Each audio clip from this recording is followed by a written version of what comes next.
claramente o que mudou foi a postura dos jogadores. Não todos, alguns jogadores até estavam tentando, porque eu acho que é injusto a gente botar o Ayrton Lucas, por exemplo, nesse pacote, né, o próprio Pedro, mas a Fabrício mudança... Bruno.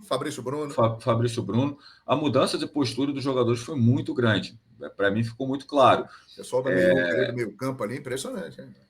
Exatamente. A galera sabe, com um treinador novo, podem mudar as preferências. O que um preferia, talvez o Sampaoli vai preferir outros, né? Vai mudar talvez jogador de posição. Será que o Gerson continua jogando de segundo volante? Será que com o Sampaoli o Gerson volta a jogar mais adiantado? É possível. Enfim, pois tem algumas perguntas, mas eu acho que fica claro ali, né, João?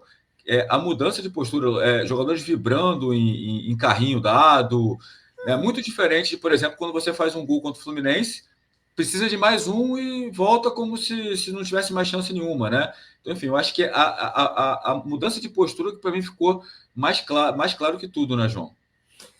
E aí a gente entra num ponto. Primeiro, falando sobre essa situação do JJ, a diretoria do Flamengo realmente tentou trazer o JJ, porém tentou por causa do clamor da torcida. A torcida queria o Jorge Jesus, né?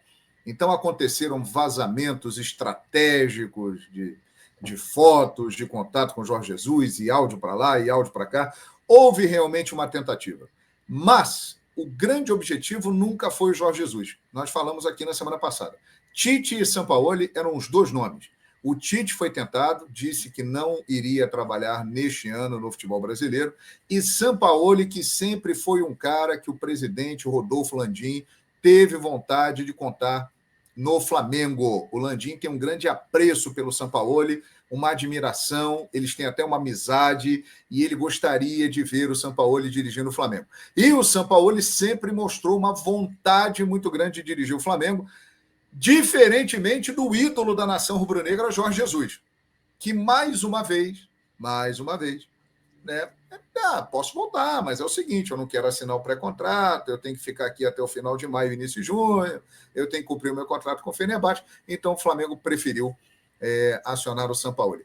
Agora, em relação a esse assunto da postura dos jogadores, que tudo muda, né, e isso é uma coisa, infelizmente, que eu acho isso muito feio, isso é uma coisa, infelizmente, muito comum no futebol brasileiro, especialmente no futebol brasileiro, porque lá fora, principalmente na Europa, a gente vê muitas vezes que um técnico ele não tem um bom relacionamento com o grupo, mas as coisas seguem por mais tempo. Por quê? Porque a diretoria do clube contrata um treinador para toda uma temporada, para todo um processo, e banca aquele treinador. Então, o grupo de jogadores, e muitos desses jogadores do Flamengo trabalharam na Europa neste tipo de processo dos clubes lá, eles sabem que existirá um trabalho com aquele treinador ao longo de todo o ano. Então, não tem essa história. Aqui no Brasil, e isso não é de hoje, isso acontece há muito tempo, os jogadores sabem, né, que muitas vezes eles têm uma influência muito grande na permanência de um treinador. Isso não é novo.